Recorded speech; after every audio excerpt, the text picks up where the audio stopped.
Good morning, students. Subject Grammar, Class 4th, Chapter 31. Today we are going to start your Chapter 31, Picture Composition.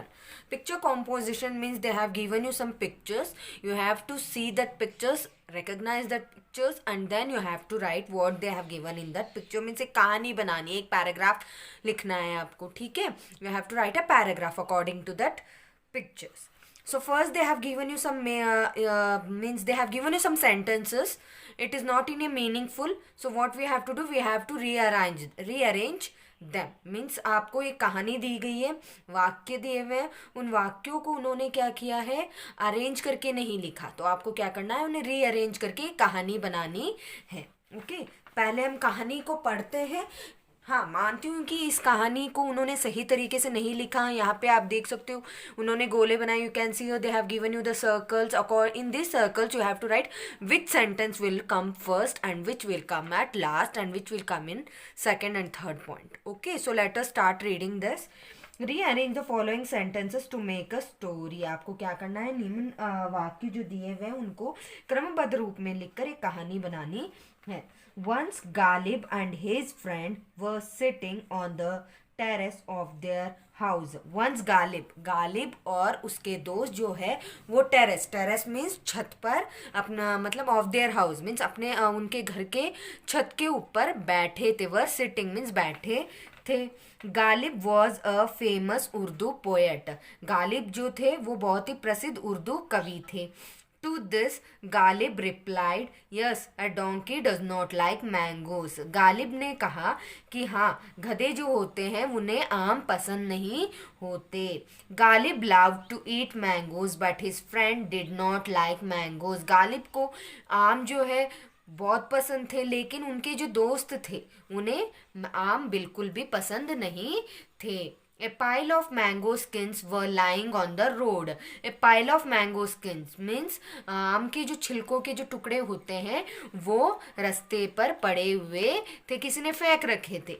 A donkey came, smelt and went away. एक गधा आया और फिर उसने क्या किया, उन छिलकों को जो मैंगो के जो स्किन्स थे यानी जो छिलके थे उन्हें स्मेल्ट मीन सूंघा उसने. फिर क्या किया, वेंट अवे, वहां से वो चले गए. स्मेल्ट मीन्स उसने उसके स्वाद को पहचानने की कोशिश की स्मेल करके. His friend said, look, even a donkey does not like mangoes. His friend said, उनके दो गालिब के दोस्त ने ये कहा कि देखो, एक गधा जो होता है उसे भी आम पसंद मतलब गधे जो होते हैं उन्हें भी आम पसंद नहीं है. तो अब इस कहानी को हम समझ चुके हैं कि कहानी है क्या. तो हमें क्या करना है, इसे क्रमबद्ध रूप में लिखना है. तो हम क्या करेंगे, यहाँ पे जो सर्कल्स दिए हुए हैं इसमें पहला जो वाक्य होगा उसमें 1, सेकेंड में 2, थर्ड में 3 ऐसे लिखना है. ओके, तो first point will be Ghalib was a famous Urdu poet. Ghalib जो है वो बहुत ही प्रसिद्ध कवि है, उर्दू कवि है. Next second point is once Galib and his friends were sitting on the terrace of their house. 2. Next, Galib loved to eat mangoes, but his friend did not like mangoes. 3. After this,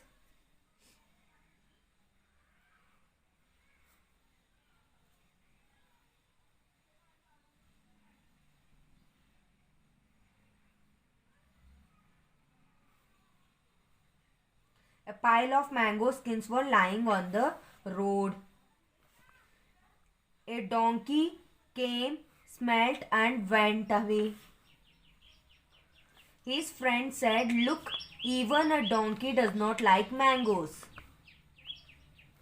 To this, Galib replied, as a donkey does not like mangoes.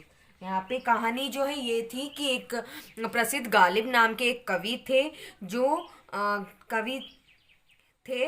उनके दो गालिब और उनके दोस्त जो है वो घर की छत पर बैठे थे. फिर क्या हुआ, गालिब को आम बहुत ज़्यादा पसंद थे और जो गालिब के जो दोस्त थे उन्हें पसंद नहीं थे.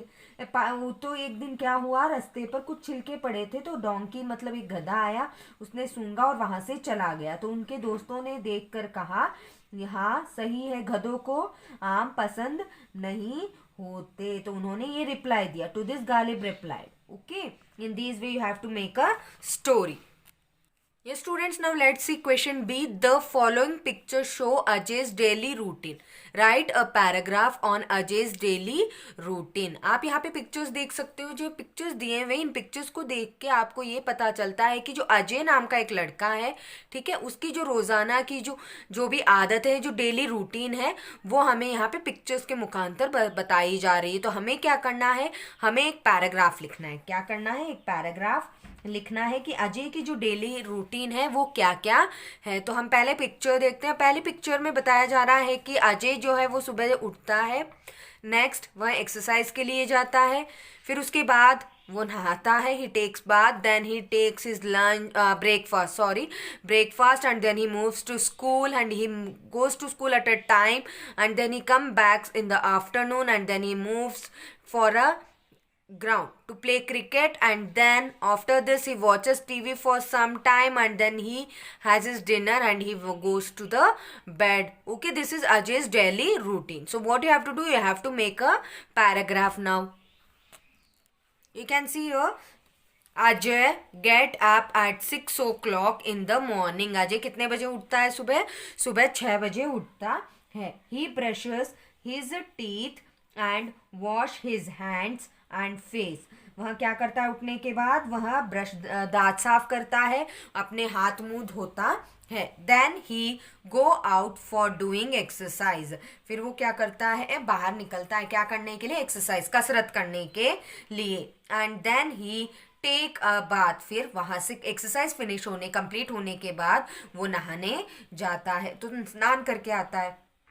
Then he pray to god and have. फिर वह क्या करता है, भगवान से प्रार्थना करता है और फिर वो breakfast and leave for school. वो अपना लंच, ब्रेकफास्ट लेता है, नाश्ता लेता है, फिर वो स्कूल के लिए निकल जाता है। ही always reach school in time and attend his classes.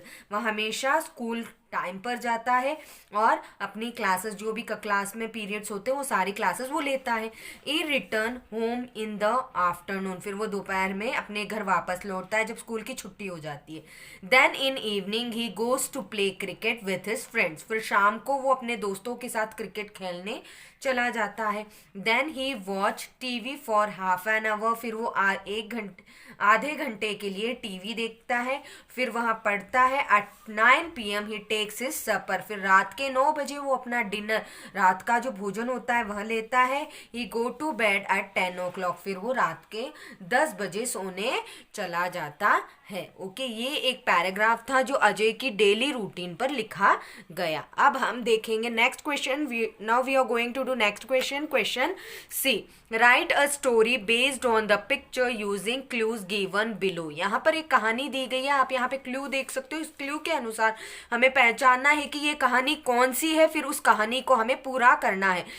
आप देख सकते हो बेटा, यहाँ पे आपको केवल 4 लाइन्स दिए गए हैं, कहानी की 4 लाइन्स नहीं, ये कहानी बहुत बड़ी है। Now see the C question. यहाँ पे आपको क्लू दिया गया है, बताया गया है कि कहानी कैसे क्या है, हमें इस कहानी को पूर्ण तरीके से लिखना है। Okay, so let us read this first. Which story is this. हमें पहले पहचानना है कि कहानी कौन सी है। 2 crows lived on a tree. A snake living in the hole under tree. Snake would eat up their eggs. One day a prince came to the bath in nearby pond. Crow stole ornaments, dropped ornaments in snake's hole. Snake comes out, guards kill snake, crows live happily. अब आप इस कहानी को इतना पढ़ने के बाद हम पहचान सकते हैं, we can recognize that this is the story of a 2 crows and a snake. Okay, आप तो जानते होंगे, आपको याद होगी ये कहानी वो 2 ऐसे कौवों की है जो एक बड़े से आम के पेड़ पर रहते थे।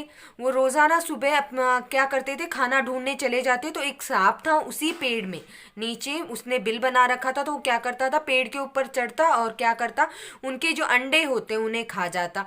और जैसे वापस कौवे आते तो उन्हें देखते, उनके आश्चर्यचकित होता कि अंडे कहाँ चले गए।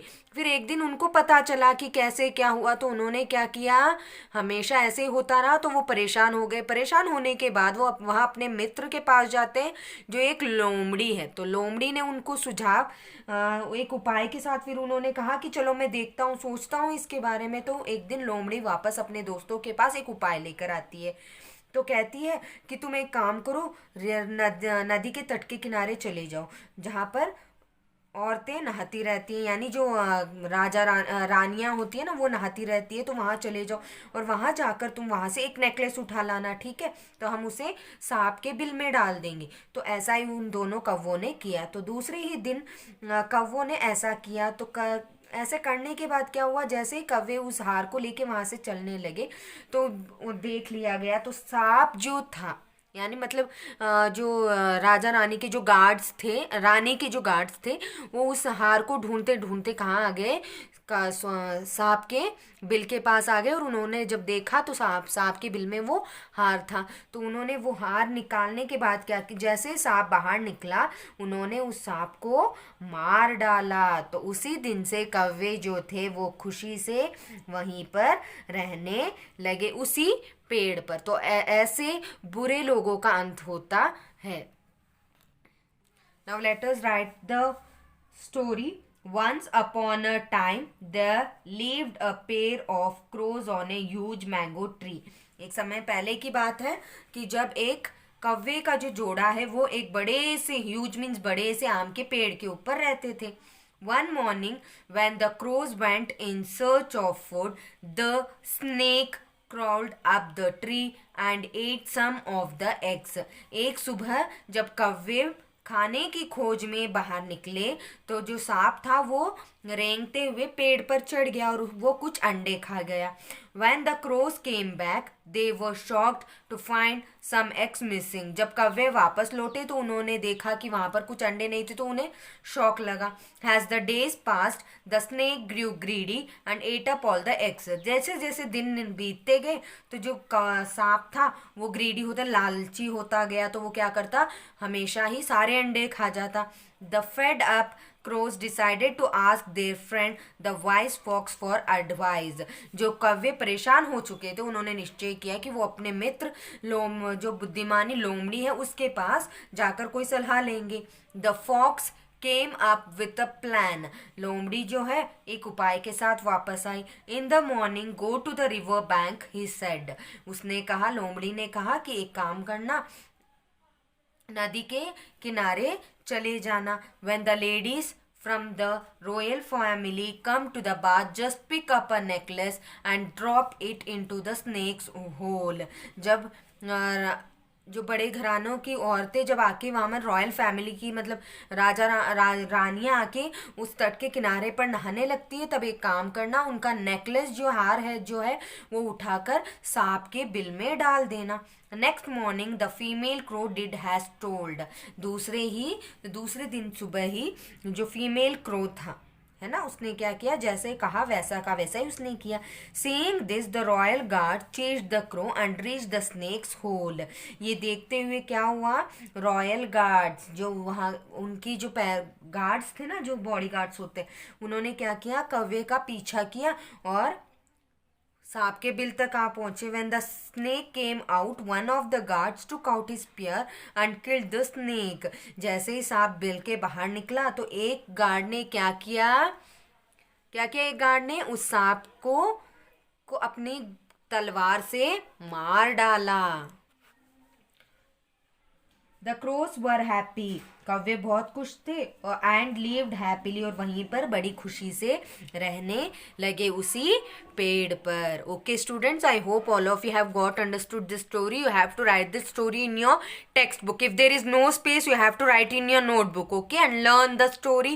Okay, and even you have to write question A, B, and even this question C also in your textbook. Okay, if while writing the story there is no place, you have to write the whole story in your notebook. Have a nice day.